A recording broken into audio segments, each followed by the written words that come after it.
One claim is that the number of deaths in the US is the same in 2020 as it has been in previous years.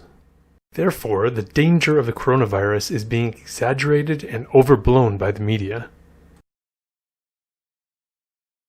When you see that the overall death rate during this year of the deadly pandemic is a little bit less than the overall death toll of 2018, keep trusting the untrustworthy people who tell you it's deadlier than the factual numbers you're seeing on the CDC website.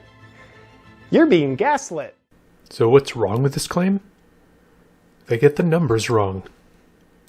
Not many people fact-check this, but I'll show you exactly how they got the wrong numbers. What they did is they got their numbers from the CDC website. But then they made a mistake reading those numbers. Now this particular webpage isn't tracking yearly deaths. It's trying to track coronavirus deaths, so it doesn't start counting deaths until January 26th. It also doesn't have all the data for the recent deaths. This data ends on November 14th, and the data we have is clearly incomplete.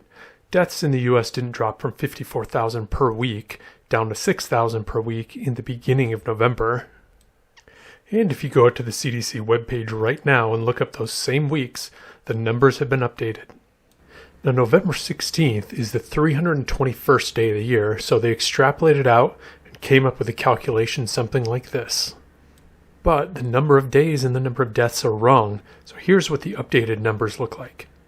And the number of estimated deaths is still an underestimate because the number of deaths in November is still underreported, and coronavirus deaths are higher now at the end of the year than they were earlier in the year.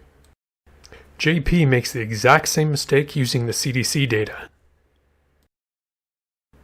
Now let's look at the data another way, a chart of the number of deaths per week in the US. And then we'll compare that against previous years. This chart is showing us the number of deaths each week from 2015 to 2019.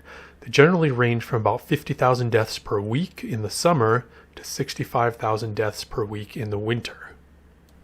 So the question is, what does 2020 look like if we add it to this chart? Is it going to follow the same trend line of the past 5 years, or is it going to be higher than the previous years? Well, this is what it looks like for 2020. In early April, we had 79,000 deaths compared to an average of under 55,000 for this time of year. And this is what it looks like when you add the official coronavirus deaths to the chart.